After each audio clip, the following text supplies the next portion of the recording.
Tout ce que j'espère, c'est qu'on reste ce qu'on a été, c'est un phare dans la nuit, ou une balise pour se raccrocher, un refuge pour l'esprit. Comme on est dans un bâtiment qui s'appelle le Lumière, on peut espérer ça.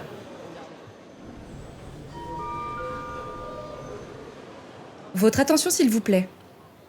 Après 50 ans passés au cœur du centre Pompidou, la BPI ferme temporairement ses portes pour s'installer dans un nouveau lieu, le bâtiment Lumière dans le quartier de Bercy. À travers les voix des usagers et des bibliothécaires de la BPI, ce dernier épisode explore les attentes, les espoirs et les réflexions que suscite ce déménagement. Il retrace les efforts mis en place pour préserver l'esprit singulier de la BPI et maintenir ses missions de service public dans ce nouvel espace du Lumière. Puis, projection en 2030, année prévue de retour au centre Pompidou, usagers et agents de la bibliothèque imaginent la BPI de demain, plus grande, plus moderne, mais toujours fidèle à ses valeurs fondatrices. La BPI que nous faisons aux Lumières, c'est la même chose que la BPI au Centre Pompidou. C'est aussi une bibliothèque assez grande. Ici, nous avons 12 000 mètres carrés environ. Là-bas, il y a un peu moins de 10 000. Ici, nous avons toujours une jauge de 2200 personnes. Là-bas, il y aura environ 1500. L'institution va se maintenir ouverte, va maintenir son service, va donner aux utilisateurs la même chose que toujours la BPI a offert à la ville de Paris, à la France, aux visiteurs de tout le monde. C'est la même chose. Vraiment, le Centre Pompidou, le bâtiment, c'est un bâtiment tout à fait différent à n'importe quoi bâtiment du monde. C'est difficile de trouver les mêmes. Mais là-bas, nous sommes dans un bâtiment différent, mais assez proche. Les proportions sont assez proches. Le bâtiment Lumière est le bâtiment le plus grand bâtiment de bureau de Paris. Oui, il y a quelques similitudes. Mais on doit attendre les visiteurs de la BPI, son avis. Non, on verra. Mais pour le moment, je trouve qu'ils sont contents. Non, j'ai pas du tout d'idée. J'ai envie de dire, voilà, je me laisse surprendre. Et enfin, de toute façon, à mon âge, j'ai pas envie de projeter des choses. Je verrai bien commencer et voilà, quoi. Je fais confiance à tous ceux qui ont travaillé là-dessus et qui ont envie de faire venir les gens. On verra bien, voilà.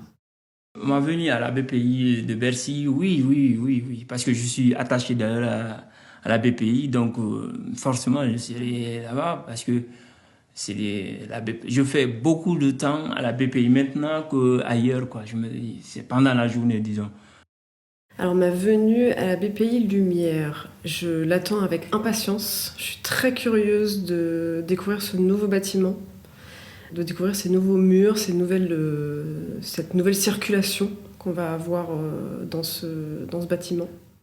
Moi, ce qui m'intéresse à Lumière, et ça, c'est ça l'idée, c'est de voir comment on peut faire une transplantation, comme on peut faire une greffe, en fait, de cœur, par exemple, dans un nouvel endroit. Est-ce que le cœur va continuer à battre alors que le corps va être différent? Et donc, moi, je vais faire en sorte que la circulation sanguine persiste, parce que je tiens énormément à ce cœur et je veux qu'il continue à battre, quel que soit l'endroit où il va être transplanté. Moi, je le vois comme ça et je le projette dans cette image-là. Et donc, c'est les bibliothécaires, pour moi, qui seront un peu les sentinelles de ce cœur à transplanter ailleurs. On fera en sorte, en fait, que ça perdure dans l'esprit, même si le lieu est différent, et forcément ça va avoir un impact sur la manière de s'approprier les services. Malgré tout, la culture est tellement forte que nous, les bibliothécaires, on veillera à ce que les usagers ressentent cette ambiance de la BPI. Tout ce que j'espère, c'est qu'on reste ce qu'on a été, c'est un phare dans la nuit, ou une balise pour se raccrocher, ou un refuge pour l'esprit, que la BPI arrive à garder ses missions premières. Comme on est dans un bâtiment qui s'appelle le Lumière, on peut espérer ça, que ça nous inspire. Je pense qu'il faut vraiment garder nos missions premières d'accueil de tous les publics. Ça, c'est une mission fondamentale qui est vraiment importante. Et si on arrive à faire ça, déjà, c'est vraiment bien. Je pense qu'on a fait les preuves de notre utilité. par rapport à tout ça. On reste quand même assez modèle pour beaucoup de choses. Je pense que oui, on sera plus que jamais nécessaire dans nos missions d'accueil et de haute exigence du service public. Je pense qu'il ne faut jamais qu'on perde ça, d'être exigeant, d'avoir un service de qualité. Tout ce qu'on fait, que ça puisse être un service de qualité et de bienveillance envers de tous les publics. Comment j'imagine mon arrivée aux Lumières ? Je sais pas, en métro. Je suis assez confiante. Je pense qu'on a toutes les ressources nécessaires pour créer la suite là-bas, la transition là-bas, parce que c'est une période de transition, c'est pas définitif, on reviendra. Et quand on sera aux Lumières, ça sera aussi une période pour préparer le retour dans le centre Pompidou. Donc voilà, il y a une continuité quand même qui va se faire. Et puis c'est l'occasion de découvrir peut-être, de rencontrer de nouveaux publics. Voilà, on arrive dans le 12e, c'est un quartier étudiant, c'est un quartier qui est en pleine transformation aussi. Donc pour nous, c'est intéressant de pouvoir s'implanter là-bas et de découvrir, de se faire découvrir par de nouveaux publics. Très bien. J'imagine toujours ma venue et ma vie très bien. Je me suis jamais pris la tête. La BPI, c'est un quartier à Bercy. C'est un quartier sympathique et un joli parc. J'y vais en sachant que c'est comme une croisière qui dure un temps. Je ne vais pas y passer ma vie, parce que je reviendrai chez moi, c'est au centre. Je crois peut-être pour la BPI de 2030, j'aimerais voir beaucoup plus d'amélioration. Malgré ce qui est là, c'est bien, mais encore beaucoup plus de choses pour nous permettre de connaître d'autres choses, beaucoup plus de nouveautés. Je me dis qu'il pourrait peut-être améliorer les choses, on a donné une suggestion. C'est de dégager autour des poteaux de soutènement qui montent en V vers le ciel, là, pour soutenir tous les édifices, c'est de dégager du terrain, là, planter des grimpantes, vignes vierges, pitolières, chèvrefeuilles, ça sent très bon, des choses comme ça, qui vont pas masquer forcément les tuyaux de couleur, mais qui vont habiller ces autres tuyaux de végétation, et donner un côté plus végétal que minéral et amener une forme de vie aussi. Moi, en fait, il y a deux choses qui me manquent ici. Voilà, je trouverais intéressant qu'il y ait du braille, qu'il y ait quelques livres en braille.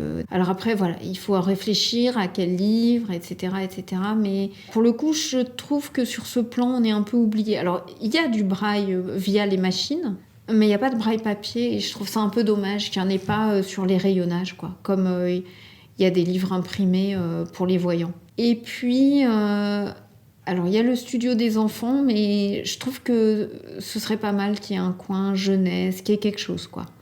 Aussi pour la lecture jeunesse. Mais bon, voilà, ça c'est mon sentiment.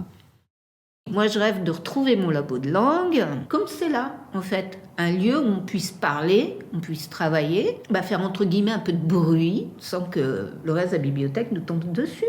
Et puis, qu'on puisse évoluer vers encore plus de langues. Ça me paraît peut-être trop lointain pour imaginer la BPI 2030.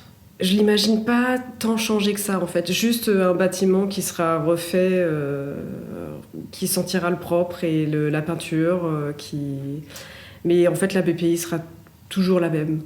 Avec une moquette peut-être différente, mais elle sera, je pense, toujours la même. Mais je sais pas du tout ce qui est prévu, en fait. Est-ce que ça va complètement changer ? Moi, je suis vraiment quelqu'un qui aime les habitudes. J'ai du mal, j'aime pas trop le changement.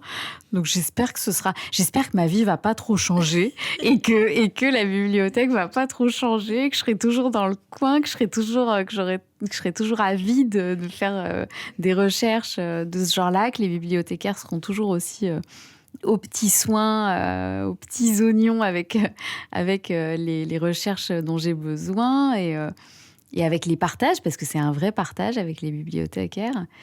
Et non, j'espère que ça va pas trop changer, en fait. Mais je suis sûre que ce sera super. Et pour que ce soit super, pour moi, il faut que ça bouge le moins possible. Que surtout, la BPI reste accueillante pour tous.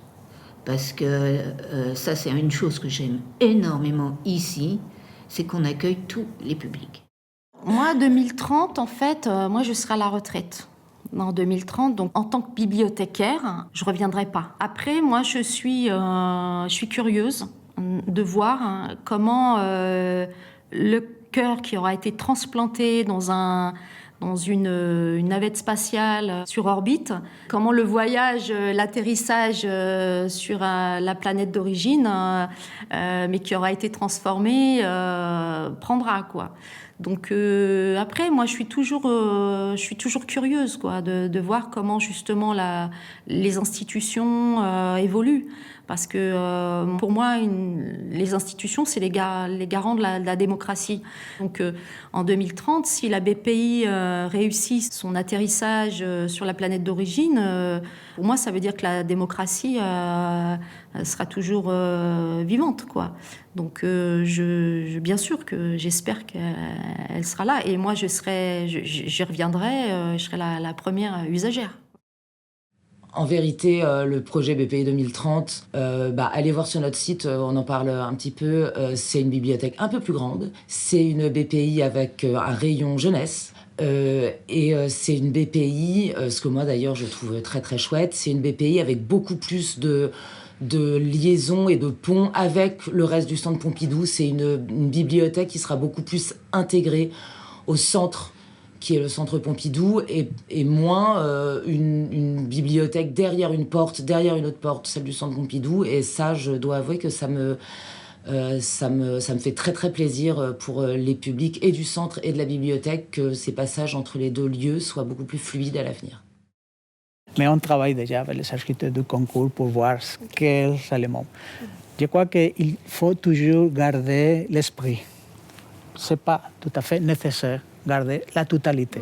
Avec les éléments qui vont partir avec nous, je suis sûr que l'esprit de la BPI va se maintenir ici. Ce dernier épisode marque la fin de Capsule BPI. Nous remercions Agathe, Anne, Camille, Cheikh Abdoul, Frédéric, Julie, Lorraine, Laurent, Louis, Maïta et Marion, et toutes les personnes qui ont contribué à l'élaboration de ce podcast. Capsule BPI s'achève ici, mais la BPI, elle, rouvrira ses portes le 25 août prochain dans le bâtiment Lumière à Bercy. Toute l'équipe de la BPI sera heureuse de vous y retrouver et de continuer ensemble à faire vivre l'esprit de cette bibliothèque. Ce podcast a été imaginé, enregistré et monté par Fanny Tapia au développement des publics, Julie Lavielle, chargée d'études en sociologie, et Marion Ribera à la communication. Mixage Renaud Guis et conception graphique Claire Mineur.